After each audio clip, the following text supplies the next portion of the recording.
देखिए संगम नगरी में मौजूद हैं और प्रयागराज की ये धरती है, भारद्वाज की ये धरती है जहां पर ब्रह्मा जी ने पूजा किया था और ये त्रिवेणी है जहां अब तक 30 करोड़ से अधिक लोगों ने स्नान कर लिया और धर्मो रचित रचिता का जो हमने टैगलाइन दिया है वो चरितार्थ होता दिख रहा है योगी आदित्यनाथ के नेतृत्व में। हमारे साथ कई संत महात्मा जुड़ेंगे लेकिन सबसे पहले हमारे साथ वृंदावन धाम के रितेश्वर जी सदगुरु श्री रितेश्वर जी महाराज जुड़े हैं आनंद धाम ट्रस्ट वृंदावन के। महाराज जी आपका बहुत बहुत स्वागत है इंडिया न्यूज के इस प्रोग्राम में महाकुंभ को लेकर, क्योंकि लगातार हम लोगों से बातचीत कर रहे हैं और आप जैसे वरिष्ठों से, श्रेष्ठों से और संतों से बातचीत कर रहे हैं। बहुत बहुत धन्यवाद आपका कि आपने समय निकाला और हमारे साथ जुड़े।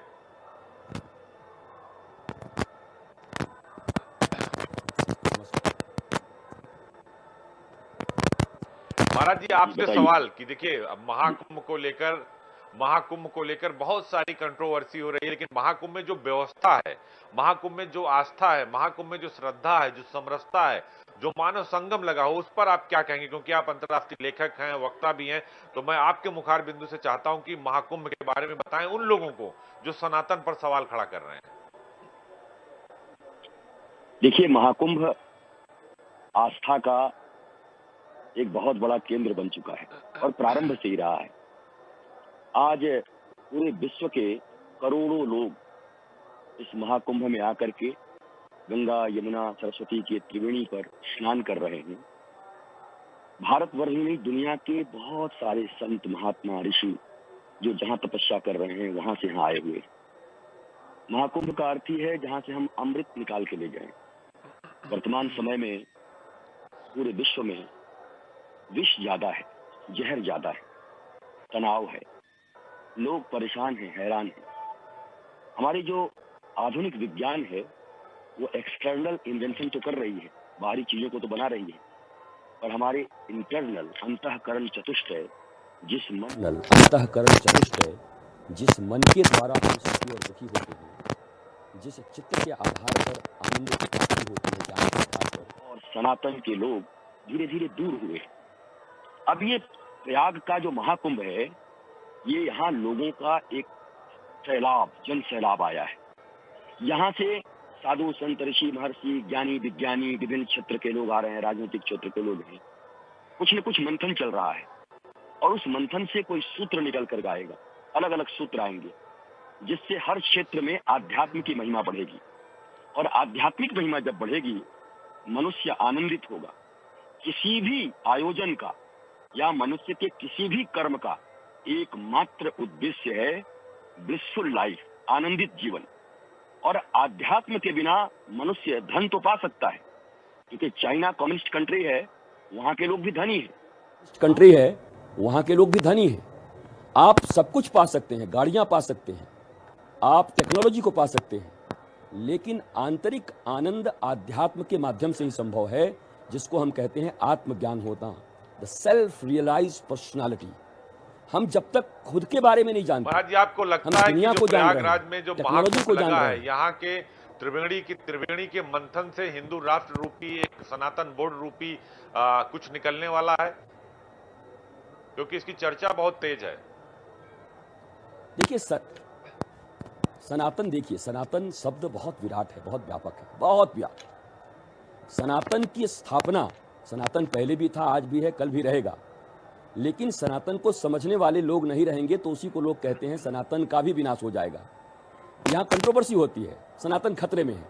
कैसे खतरे में है?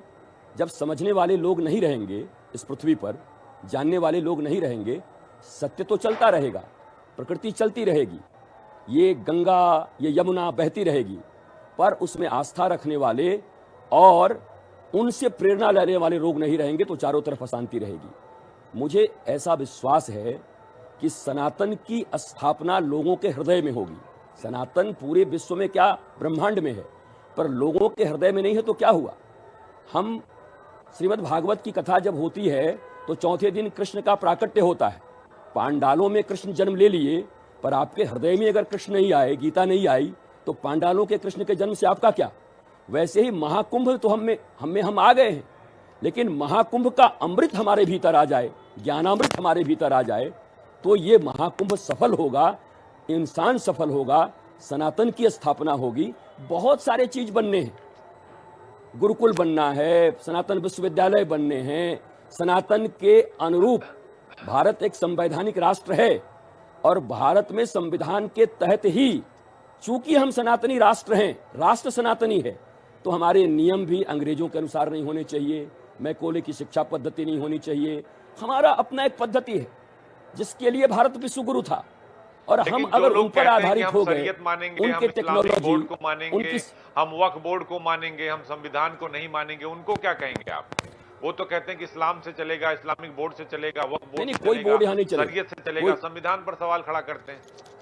कोई बोर्ड नहीं चलेगा जी, कोई बोर्ड नहीं चलेगा। मैं कह रहा हूं अलग अलग कितना बोर्ड दोगे? कल जैन बोर्ड, बुद्धिस्ट बोर्ड, फिर जातियों के बोर्ड होने लगेंगे, फिर कहेंगे कि भाई डॉक्टर्स के अलग बोर्ड बना दो। मैं पूछ रहा हूं आपसे, सनातन एक सभ्यता है, सनातन सत्य है, सनातन जीने की अवधारणा है, सनातन ही आनंद है, सनातन ही प्रेम है, सनातन ही जीवन है। तो सनातन की स्थापना हो और इसके लिए किसी वक्फ बोर्ड की जरूरत नहीं है, वो गलत था बनना। और अब आप सही जगह पर आए हैं, आप भंग कर दीजिए इसको, कॉमन सिविल कोड लागू करिए ना, समस्त भारतीयों के लिए एक नियम। और चूंकि भारत सनातन राष्ट्र है तो यहाँ के नियम सनातन ही होंगे। और सनातन वसुधैव कुटुंबकम कहता है, सनातन कहता है सर्वे भवन्तु सुखिनः सर्वे सन्तु निरामया। हमारे आदि भगवान शंकराचार्य कहते हैं धर्म की जय हो, अधर्म का नाश हो, केवल मनुष्यों के बीच नहीं प्राणियों में सद्भावना हो। हम तो उसको मानने वाले हैं, हम कास्ट क्रीड एंड रिलीजन से चलने वाले लोग नहीं हैं। ये सत्य है सनातन, जो पूरी दुनिया पर लागू होती है, पूरी मानवता पर सनातन लागू होती है। लेकिन भारत इसको ठीक से प्रस्तुत नहीं कर पा रहा है। हमारे आर्ष ऋषियों ने जब खोज किया, मन की शांति दी, तो उस समय भारत विश्वगुरु था। हम भी जब केवल एक्सटर्नल इन्वेंशन पर लग गए, केवल यांत्रिक विकास पर लग गए, केवल भौतिक विकास पर लग गए, त्रिवेणी में डुबकी लगाने से पाप नहीं धुल जाएंगे, गरीबों को खाना नहीं मिल जाएगा, नौकरी नहीं मिल जाएगी। कांग्रेस के राष्ट्रीय अध्यक्ष हैं, जबकि उनके परिवार को निजाम ने, हैदराबाद के निजाम के लोगों ने जिंदा जला दिया था, फिर भी वो सनातन का विरोध करते हैं और कहते हैं त्रिवेणी में डुबकी लगाने से कुछ नहीं होने वाला। नाना मुनि नाना मत। कोई राजनीतिक व्यक्ति सनातन के संबंध में कितना अपना प्रत्यक्ष राय रख सकता है, आप बताइए। मैं आईआईटी के सबसे टॉपर से आपको कोई प्रॉब्लम हो आपके शरीर में, आपका इलाज करवा दूं, करवा लोगे? वो आईआईटी का टॉपर है, नहीं करवाओगे ना, आप डॉक्टर से करवाओगे। नहीं करेगा, तो उसके लिए वो तो डॉक्टर कांग्रेस के हैं कि राजनीति में हैं, कहाँ हैं? तो हुई मल्लिकार्जुन खड़गे, वो क्या जानते हैं सनातन के विषय में? सनातन के विषय में ना, गंगा में नहाने से गरीबी नहीं मिट जाएगी, ये कमाल की बात है भाई। सब कुछ क्या गरीबी नहीं मिट जाएगी, दरिद्रता मिट जाएगी। चाह गई चिंता गई मनवा भई बेपरवाह, जिनको कछु नहीं चाहिए वो सहन के साह। भारत सोने की चिड़िया थी, सनातनी भारत था, तब तो भारत में गरीबी नहीं थी, भारत में दरिद्रता भी नहीं थी आंतरिक। तो ये सनातन बाह्य गरीबी को भी दूर करेगा और आंतरिक दरिद्रता को भी दूर करेगा। हमारे अनियंत्रित जितनी भी इच्छाएं हैं, वासनाएं हैं, उनको नियंत्रित करके हमें श्रेष्ठ मनुष्य बनाएगा। तो मल्लिकार्जुन खड़गे जी का जितना ज्ञान है, वो बोल रहे हैं, जोड़ तोड़ का अपना ज्ञान बोल रहे हैं। वो कौन से ऋषि हैं कि वो सनातन पर ज्ञान देंगे? जो विशेषज्ञ है वो सनातन पर बोलेगा। चक्रपाणी महाराज जी ने तो यहाँ तक कह दिया कि ये वो लोग हैं जो मदरसे से आतंकवादी पैदा करते हैं। इस देश में गुरुकुल बनने चाहिए, क्योंकि गुरुकुल से राष्ट्रवादी पैदा होते हैं और मदरसे से आतंकवादी। आप मानते हैं इसको? क्योंकि आप भी गुरुकुल की स्थापना काशी में कर रहे हैं। देखिए सनातन विश्वविद्यालय का निर्माण भारत का सबसे बड़ा नहीं, दुनिया का सबसे बड़ा विश्वविद्यालय बनने जा रहा है, जहां हार्वर्ड, कैम्ब्रिज और ऑक्सफोर्ड को भी जो मात देगा एक्सटर्नल एकेडमिक क्वालिफिकेशन में, और इंटरनल जो सनातनी विद्या है, आत्मिक विद्या है, उस विद्या को भी पढ़ाई जाएगी। जब कॉन्वेंट में हम चले गए तो केवल जीविकोपार्जन की विद्या, एम्प्लॉयमेंट की विद्या हमें सिखाई जा रही है, फिर भी बेरोजगारी बढ़ गया। हमारी जब गुरुकुलम की पद्धति थी तो 64 कलाओं की विद्या थी, जिसमें एम्प्लॉयमेंट के भी साधन थे, सारे हुनर थे और इंटरनल साइंस भी था। हमारे मन को कैसे शांत रखना है, आत्मा को कैसे जानना है, तो मिक्स पद्धति थी। गुरुकुलम समाप्त हुआ तो केवल पेट पूजा करने की विद्या हो गई, वो भी ठीक से पूजा नहीं हो रहा है, गरीबी बढ़ गई। आप सब भी कह रहे हैं, वो लोग भी कह रहे हैं। सब तो इस कुछ विद्या व्यवसायिक पद्धति हो को गया, क्यों हटाया? धर्म को भी क्यों व्यवसाय में मैकोले की परिवर्तित विद्या कर दिया, पद्धति को अब तक लेकर के राजनीति में रखे भी हुए? व्यवसायीकरण हो गया। देखिए, धंधा में धर्म आ जाए अर्थात सत्य आ जाए, ये ठीक है। धर्म धंधा बन जाए तो ये पतन है। नाव के नीचे पानी रहे, पानी के ऊपर नाव चले तो आप पार कर सकते हैं, उस पार जा सकते हैं। पर अगर नाव में पानी आ गई तो आपकी नाव डूब जाएगी, आप भी डूब जाओगे। राजनीति धर्म के अनुसार चले, आध्यात्म के अनुसार चले, मर्यादा के अनुसार चले, न्याय के अनुसार चले तो सारी प्रजा खुश रहेगी, जनता खुश रहेगी, लोगों का उत्थान होगा। और अगर राजनीति के अनुसार धर्म चलने लगे तो धर्म का भी बंटाधार होगा, मनुष्यों का भी बंटाधार होगा, सत्ता का भी बंटाधार होगा। लेकिन कुछ लोग राजनीति को धर्म के अनुसार चलाना चाहते हैं और कुछ लोग धर्म को राजनीति के हिसाब से चलाते हैं, क्योंकि कहते हैं कि अगर धर्म आगे आगे है तो देश आगे आगे होगा, धर्मो रक्षित रक्षिता का जो सिद्धांत है वो आगे बढ़ेगा। लेकिन कुछ लोग इसको जानबूझकर उसको टैग करते हैं और हर चीज पर धर्म लाते हैं। ऐसे लोग क्या कहेंगे? वो अखिलेश यादव हो, राहुल गांधी हो, धर्म शब्द का अर्थ ओवैसी तो हो, समझते ही हैं स्टालिन ना। हो। देखिए, ये जो भी लोग हैं ये राजनीति करते हैं। राजनीति में वोट का महत्व होता है और वो इतने अनपढ़ लोग तो हैं नहीं, वो भी समझदार लोग हैं। वो भी गुणा गणित से चलते होंगे कि उनको सत्ता में कैसे आनी है। उनको लगता है कि ये सब बोलने से मैं सत्ता में आ सकता हूं, तो बोलते होंगे। सत्ता उनके लिए साध्य है। अब वो कितना आएंगे नहीं आएंगे तो वो समझेंगे, गुणा गणित वो लगा रहे हैं। हम तो सीधे सनातन की बात कर रहे हैं।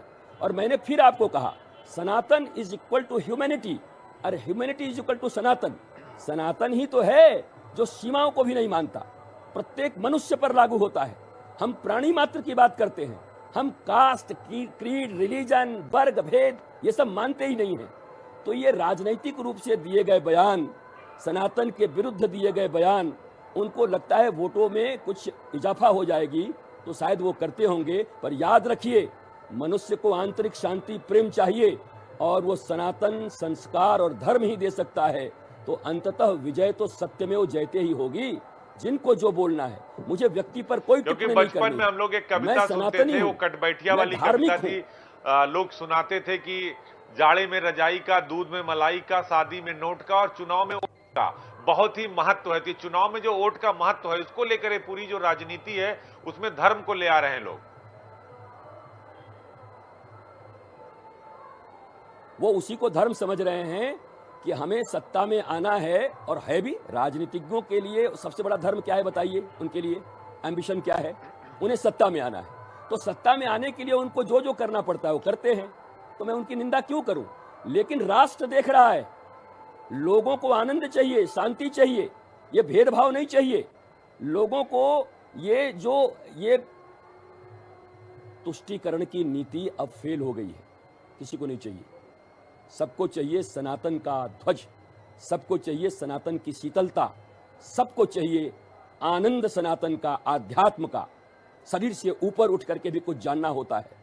इसलिए अंततः धर्म की ही विजय होगी और निरंतर धर्म का प्रचार हो रहा है। आप देखो तो इतने करोड़ लोग, इतने में तो छोटे छोटे 40-50 देश की जनसंख्या नहीं है जहां एक प्रयागराज में जितने लोग आज बैठे हुए हैं। और किस लिए बैठे हुए? महाकुंभ में बैठे हैं अमृत पान करने के लिए। कौन सा अमृत? कोई घड़े में से अमृत पिएंगे? नहीं नहीं, अपने विचारों का अमृत, वो सनातन का अमृत, वो आंतरिक मन, बुद्धि, चित्त, अहंकार को शुद्ध करने का अमृत, जिससे उनके जीवन में आनंद, प्रेम और शांति की स्थापना हो सके। तो ये 40 करोड़ लोग यहाँ स्नान करने आ रहे हैं, ये सब इसकी खोज करने आ रहे हैं। और यही दर्शा रहा है कि सनातन के प्रति लोगों का रुझान कितना बढ़ रहा है। आज मेले में ही भले आए हों, लेकिन इसी मेले से यहाँ से उन्हें कोई सूत्र मिलेगा, कोई ऋषि मिलेंगे, कोई संत मिलेंगे और उनकी खोज पूरी होगी। और एक व्यक्ति भी दुनिया को बदलने में सामर्थ्य रखता है। अगर एक भी इस सनातन सत्य को इस जान बात जाए को तो पूरी राजनीतिक दुनिया को दल बदल या जो सकता बड़े है। बड़े नेता झुंड हैं में वो नहीं इस बात चलते। को नहीं समझते हैं महाराज जी कि सनातन कोई धर्म नहीं है, सनातन कोई मजहब नहीं है, सनातन हमारी संस्कृति है, हमारी सभ्यता है, हमारी परंपरा। सनातन एक सोच है जिससे हिंदू धर्म की भी उत्पत्ति हुई है। लेकिन राजनीतिक दल इस बात को नहीं समझते और इसको धर्म मानकर कुठाराघात करते हैं और सवाल खड़े करते हैं कि महाकुंभ में मत आइए, महाकुंभ में डुबकी मत लगाइए, क्यों लोगों को बुलाया जा रहा है। बहुत सारे सवाल खड़े होते हैं सनातन को लेकर। हाँ, तो कौन सुन रहा है उनकी? आप बताइए। इतनी भीड़ तो इतनी हो रही है कि आप देख रहे हैं कि भीड़ नियंत्रित करना मुश्किल हो जा रहा है। एक दुर्घटना हुई, दुर्घटना के बाद कुछ ये हुआ, उसके बाद भी 30-30 किलोमीटर तक लोगों की गाड़ियां लगी हुई थी कि घटनाएं हो गई। दुर्भाग्यपूर्ण है, हम दुखी भी हैं, लेकिन हम संगम जाएंगे और बड़ी मर्यादा के साथ स्नान करके आएंगे। कौन सुन रहा है? सारे लोग आत्मिक शांति ढूंढ रहे हैं, हर आदमी ब्लिसफुलनेस ढूंढ रहा है। तो ये सनातन की मर्यादा समझें न समझें, धर्म को समझें न समझें, धर्म की परिभाषा जाने न जाने, और मैं तो आपको कहता हूं ये समझते भी हैं, पर समझते हुए भी चूंकि सत्ता प्राप्त करनी है, और मैं उनको बुरा नहीं मानता, वो राजनीति करने आए भी किस लिए हैं, दल भी किस लिए बनाए हैं। हर दल का ये सिद्धांत है कि मुझे सत्ता में आना है। तो सत्ता में आना है तो क्या मर्यादाओं की तिलांजलि दोगे, मानवता की तिलांजलि दोगे? सनातन सभ्यता, संस्कृति, 16 संस्कार, 64 कलाओं की विद्या, जहां एरोनॉटिक्स की पढ़ाई होती थी, जहां मेटाफिजिक्स है हमारे वेदों में, जहां की सभ्यता ने जीरो दिया, जहां बड़े बड़े ऋषि हुए जिन्होंने बड़े बड़े इन्वेंशन किए, गुरुत्वाकर्षण आपके यहां से बना है, क्या आप इसको खत्म कर दोगे? क्या विज्ञान भी मिटा दोगे? सनातन एक विशुद्ध विज्ञान है, इसको कौन मिटाएगा? ये वोट की राजनीति हो रही तो है कहते हैं कि 15 और मिनट ये का समय निंदाएं दे चल दीजिए, रही पुलिस हटा हैं, दीजिए। लेकिन ये भी जरूरी देखिए है। हम क्या करते हैं। हाँ, तो अब उनकी तो बोली ऐसी है ना, 15 मिनट का समय क्या है? यहाँ तो 40 करोड़ लोग हैं। और एक बात और मैं आपको कहता हूँ, अगर कोई ऐसी बात कहता है तो सरकार को भी और भारत की जनता को भी थोड़ा जागृत तो होना चाहिए कि कोई ऐसा क्यों बोल रहा है। क्या कहीं सच तो नहीं है? क्या कहीं हम वास्तव में शक्तिमान हैं कि नहीं? हम अपनी रक्षा करने में समर्थ हैं कि नहीं? तो मैं तो धन्यवाद देता हूं उनको कि उन्होंने जगाया हमको कि 15 मिनट के लिए हटा दो। उनको धन्यवाद देता हूं कि उन्होंने सनातन जगत को जगाया कि भैया किसी दिन 15 मिनट पुलिस हट गई तो तुम समझ लो तुम रहोगे कि नहीं रहोगे। और सत्य भी यही है कि 15 मिनट के लिए पुलिस हट गई तो आप क्या नहीं देख रहे हैं आपके समाज की क्या स्थिति है, भारत की क्या स्थिति है? शायद ही अगर कोई हमला भी कर दे आंतरिक तो कितने लोग उसमें से बचेंगे? तो उन्होंने हमें जगाया है, इसलिए मैं उनका धन्यवाद देता हूं। वो निंदक नियरे राखिए, उन्होंने बड़ी सत्य बात कही है जो उनको लगा है, और ये हमें जागने के लिए उन्होंने एक सूत्र दिया है। ये बात रघुराज प्रताप सिंह राजा भैया भी आए थे प्रयागराज में, काफी दिन तक कल्पवास किया। उन्होंने भी कहा कि हम जो है शस्त्र और शास्त्र दोनों का संचय नहीं कर रहे हैं, जो सनातन के लिए ठीक नहीं। हमें शस्त्र का भी संचय करना चाहिए और हमें शास्त्र का भी संचय करना चाहिए, जो हमारा राष्ट्र धर्म है। रघुराज प्रताप सिंह राजा भैया और उनके पिताजी, देखिए वो पक्के सनातनी हैं, संस्कारी हैं। उदय प्रताप जी, हमारी कई बार मुलाकात है, कई वर्षों पहले। वो मेरी बहुत मुझे मेरा सम्मान करते हैं और मैं भी उनको बहुत मानता हूं। तो वो सनातन के प्रति, संस्कारों के प्रति उनके हृदय में एक गहरी भावना है, भारत में सनातन की कैसे स्थापना हो।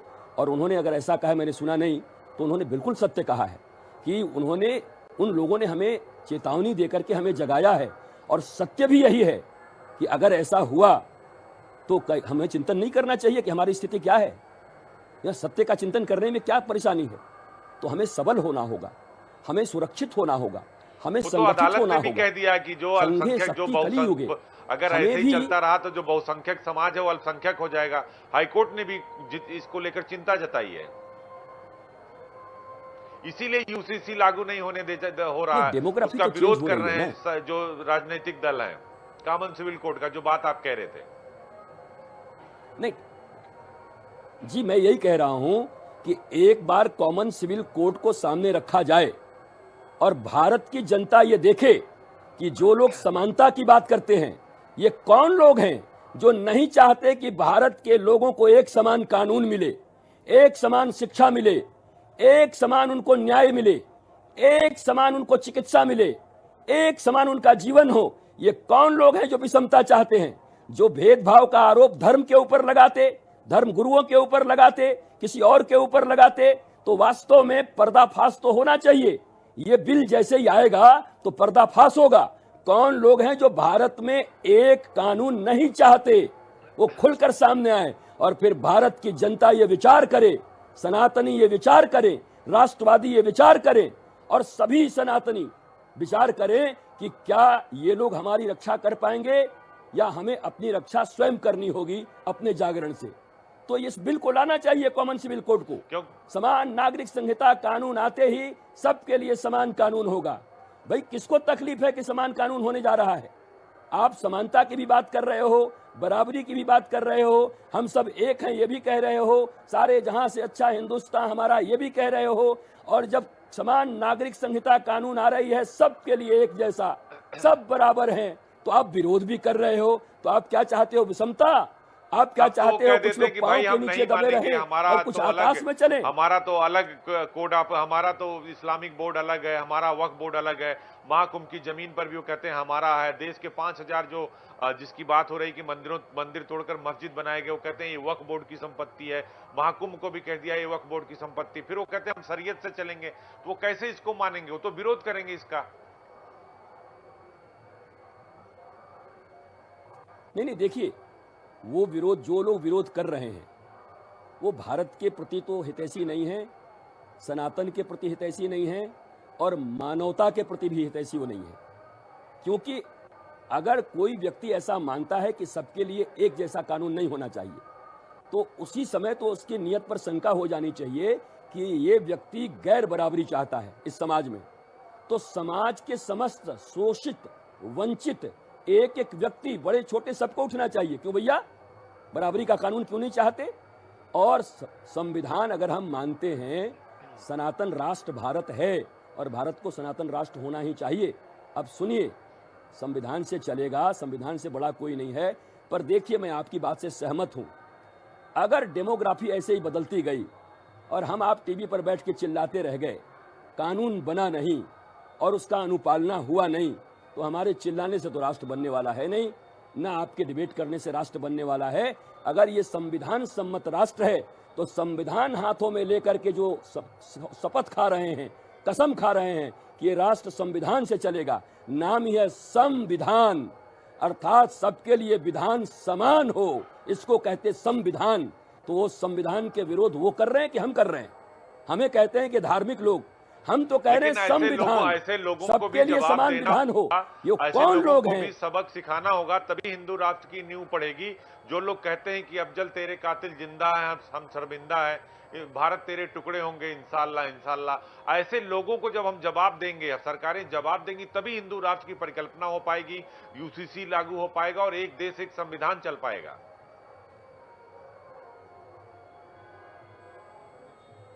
देखिए, संत, सरकार और समाज, इन तीनों के समन्वय से, जैसे गंगा, यमुना, सरस्वती, ज्ञान, कर्म, भक्ति ये संगम है, वैसे ही संत, समाज और सरकार, ये संगम पर जब एक साथ लोग जुटेंगे और एक साथ विचार निकल करके आए। आज सरकारें अच्छा कुछ काम कर रही हैं, लेकिन और प्रतिबद्ध होना पड़ेगा, बहुत ज्यादा प्रतिबद्ध होना पड़ेगा। आपके पास समय नहीं है ज्यादा। दूसरी बात, संत तो चल रहे हैं सही पथ पर, लेकिन सही संत ही सही पथ पर चल रहे हैं। समाज अगर बैठ के केवल देखता रह गया कि सरकारों का काम है, ये तो संत का काम है। आपने सुना होगा, कई लोग कहते हैं ये संत लोग क्या कर रहे हैं, ये साधु लोगों को राष्ट्र बचाना चाहिए। अरे भाई, आपने बच्चे पैदा किए हैं, आपके बच्चे हैं, कल बांग्लादेश की तरह उनके घरों को जलाए जाएंगे, आपकी ही बच्चियों को आपके सामने किस लज्जित अवस्था में रखा जाएगा और मारा जाएगा। तुम अपने बच्चों को नहीं बचाओगे क्या? आप नहीं बचाओगे क्या अपने बच्चों को? तो अपने बच्चों को, अपनी संस्कृति को बचाने का जिम्मा आपका है। और केवल अगर आप मकान, दुकान ये बना करके सोच रहे हैं कि आपकी संस्कृति बच जाएगी और अपने जिगर के टुकड़े आपके बच्चे बच जाएंगे तो आप भूल में हैं। संस्कार बचाएंगे, सनातन बचाएगा, सभ्यता बचाएगी, धर्म बचाएगा। अब अगर उसका ज्ञान उनको नहीं इसीलिए देना आपने जो आनंदम चाहते, धाम सरकार को भी इस संस्था बात को बनाई है, जो समझना होगा आनंदम धाम के कि बैनर धर्म तले आप सुप्रियर कहते हैं है। कि पेड़ बचाओ, पानी बचाओ, भविष्य बचाओ, देश बचाओ, संविधान बचाओ, गुरुकुल विश्वविद्यालय की स्थापना करो, तो इसके पीछे आपका भी यही उद्देश्य है महाराज जी?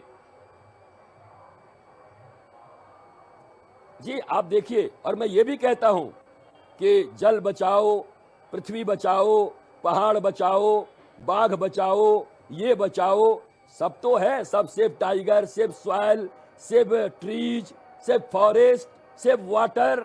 लेकिन सबसे बड़ी बात क्या है? Save your mind. आपकी बुद्धि विकृत हो चुकी। आप बाप बड़ा ना भैया, सबसे बड़ा रुपया। सेमिनार कर रहे हैं जंगल बचाओ, और पैसे के लिए पूरा जंगल कटवा के अपने ही घर में रख ले रहे हैं। तो आपका सिद्धांत तो हो गया केवल पैसे कमाने, धन प्रथम हो गया। हमारे सनातन का नींव 4 पुरुषार्थों पर टिका था। पहला धर्म, दूसरा अर्थ। अर्थ का अर्थ ये नहीं था कि पैसे, अर्थ का मतलब था लाइफ का मीनिंग क्या है, जीवन का अर्थ क्या है।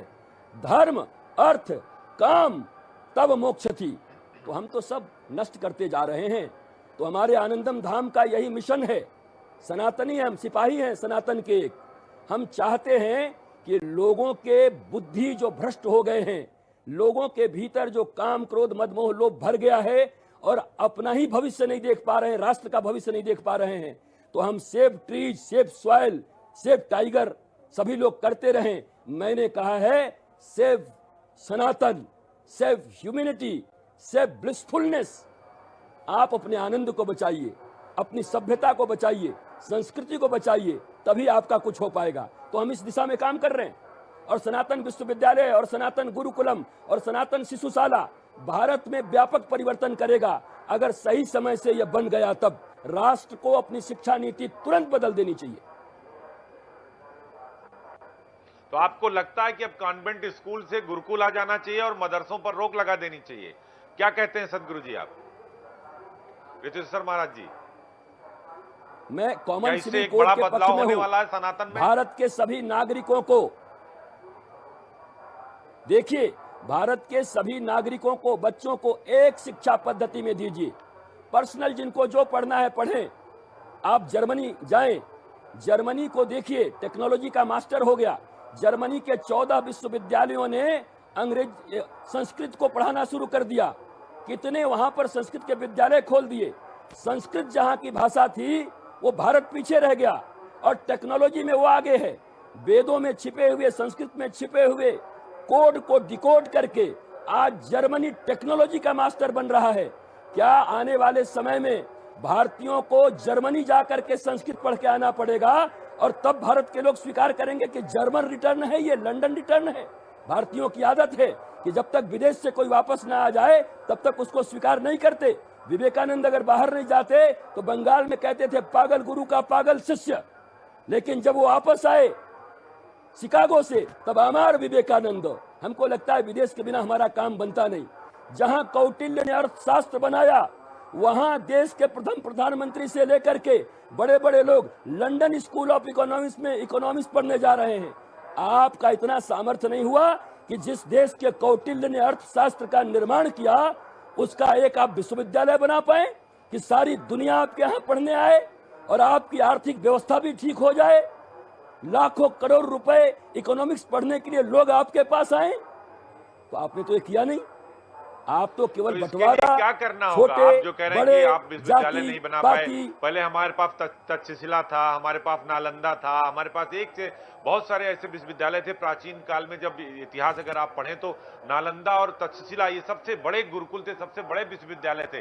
लेकिन आज हमारी जो शिक्षा की व्यवस्था है, जो हमारी शैक्षिक अवस्था है, उसमें कहीं ना कहीं कोई कमी है कि हम पाश्चात्य सभ्यता की तरफ जा रहे हैं और अपनी संस्कृति और सभ्यता को भूलते जा रहे हैं।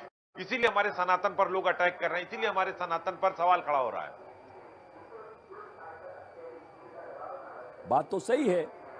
आपसे एक भी सनातनी प्रश्न किया जाए तो माता पिता को ही पता नहीं है, तो बच्चे कहां से बताएंगे? प्रातःकाल उठ के रघुनाथा मातु पिता गुरु नावहि माथा। रघुनाथ जी उठ करके प्रातः में अपने माता पिता और गुरु को दंडवत होकर प्रणाम करते हैं। और अभी क्या है, प्रातःकाल उठ के अनाथा मोबाइल में मार रही माथा। तो आपके संस्कार तो मिट गए, समाप्त हो गए। तो क्या आज आपके बच्चों के मोबाइल के वॉलपेपर पर किसके फोटो लगे हुए हैं? भारत में इतने असफल माता पिता हो गए सनातन के पतन के कारण, अपने संस्कृति को छोड़ने के कारण, कि आप दूसरों का फोटो लगाए बैठे हो, हीरो हीरोइन का फोटो लगाए बैठे हो। तो आप क्या फेल हो गए? माता पिता का तस्वीर एक बच्चा नहीं लगा रहा, और उसके बाद भी माता पिता छाती फुलाए घूम रहे हैं। कौन सा संस्कार दिया है? आप तो फेलियर हो। वो बच्चा जिस दिन आपका फोटो लगा करके कहे कि मेरे बेस्ट हीरो मेरे पिता हैं, मेरी बेस्ट नायिका इस दुनिया की जिन्होंने मेरे जीवन को गढ़ा है वो मेरी माँ है, ये कब होता? जब सनातन की गुरुकुलम विद्या यहाँ पर चलती और बच्चों को प्रारंभ से ये पढ़ाया जाता, प्रातःकाल उठ के रघुनाथा, माँ तो पिता गुरु ना वही माँ था। तो आपने तो कॉन्वेंट में twinkle twinkle little star, how are wonder what you are, Johnny Johnny yes papa, अब क्या पढ़ा रहे हो? तो अब आप अभी आप जहाँ बैठे हो महाकुंभ में, अचानक ऊपर से अगर एक सांप आपके गोद में गिर जाए तो आप क्या सांप को ऐसे देखोगे, अच्छा ये काला है, पीला है, नाग है, करैत है? तब तक तो आप चले जाओगे बैकुंठ। सांप गिरा तो आप उफ ऐसे फेंकोगे। बात है। भारत की बुद्धि को क्या हुआ, भारत की सत्ता को क्या हुआ है कि मैकोले की बनाई शिक्षा पद्धति को अभी भी थोड़ा थोड़ा संशोधित करके आप चला रहे हैं।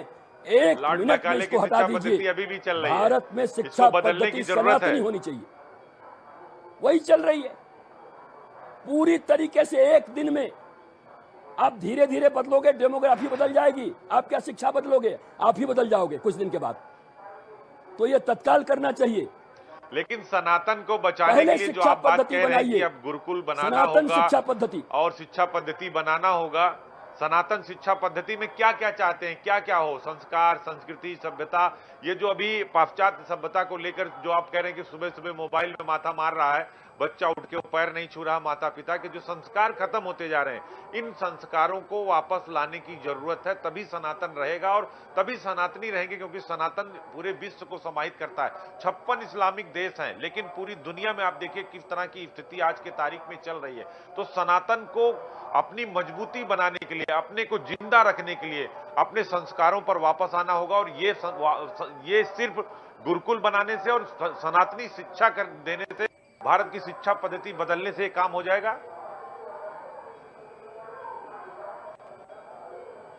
आप तो बहुत, अजित प्रताप जी, आप तो बड़े चिंतक हो और बहुत अच्छी बातें, और आपका मैं बात सुन रहा हूं तो आपका डेप्थ नॉलेज है।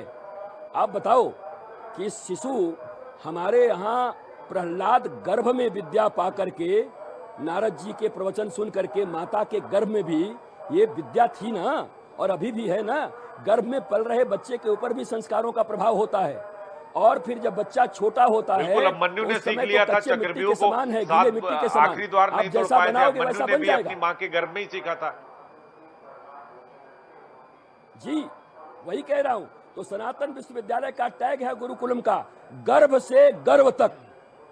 गर्भ से शिक्षा प्रारंभ होगी और भारत और सनातन का गर्व पर जाकर के रुकेगी। जहां मानवता अपने ऊपर गर्व करेगा, जहां मानवता मुस्कुरा रही होगी।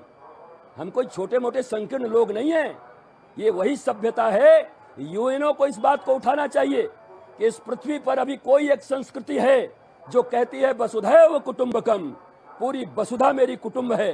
ये तो यूएनओ का भी टैगलाइन होना चाहिए।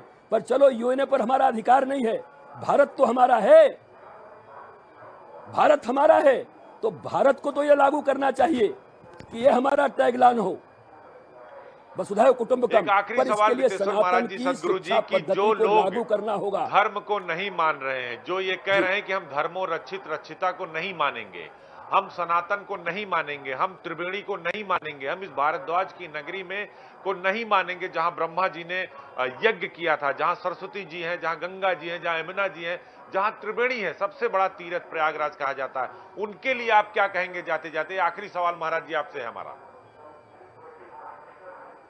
उनकी बुद्धि कैसे शुद्धि होगी? देखिए, मैं एक ही बात कहूंगा, सनातन संस्कृति और सभ्यता का पुष्प जब खिलेगा तो उसकी सुगंध कोई नास्तिक हो, आस्तिक हो, न मानने वाला हो, उसके भी नासिका पुटों में जाएगी। जरूरत हमें है कि अगर हम अपनी सनातन सभ्यता, अपने कोमल छोटे छोटे शिशुओं को 16 संस्कारों से युक्त कर दें, 64 कलाओं की विद्या से पारंगत कर दें, जहां पर टेक्नोलॉजी से लेकर के आयुर्वेद, जहां पर सुश्रुत का पूरा सर्जरी, सारी विद्याएं जहां पर हैं, अगर हमने ये कर दिया तो उसके सुगंध से कोई वंचित नहीं रहेगा। और अंतिम बात याद रखिए, एवरी ह्यूमन बीइंग, जो भी मानव है, वो चाहता तो आनंद ही है, भटका हुआ है, भ्रम में है। अगर हमने अपने सनातन के फूल को खिला दिया ठीक से, अगर हम में से भी थोड़ा पाखंड और ढोंग समाप्त हो गया और हम खड़े हो गए सत्य और सनातन के साथ, तो इसका सुगंध पूरी मानवता को जाएगी। सारी दुनिया के लोग सनातन के ध्वज के नीचे आएंगे। ये मेरा अखंड विश्वास भारत नहीं, कैसे बनेगा मैं महाराज कोई जी? अखंड कल्पना भारत नहीं कैसे कर रहा बनेगा? हूं, ऐसा ही होगा। अखंड भारत तब बनेगा जब खंड भारत में सनातन संस्कृति की विद्या लागू हो जाएगी, जब इतने लोग उस विद्या से परिचित हो जाएंगे, कुछ चार लाइनें तो अपनी ऐसे अपनी सनातनी अपनी लोग अखंड भारत चार बनाएंगे। पंक्तियां हमें अभी सुना तो दीजिए जाते जाते।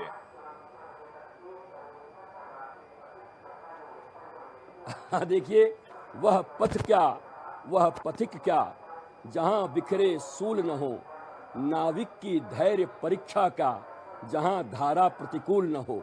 तो इस प्रतिकूल धारा में भी सनातन सभ्यता और संस्कृति के फूल को हम खिलाएंगे, क्योंकि हम सत्य के मार्ग पर हैं और मुझे विश्वास है कि इस धारा को हम बदलने में समर्थ होंगे, सनातन सभ्यता पुनर्स्थापित होगी।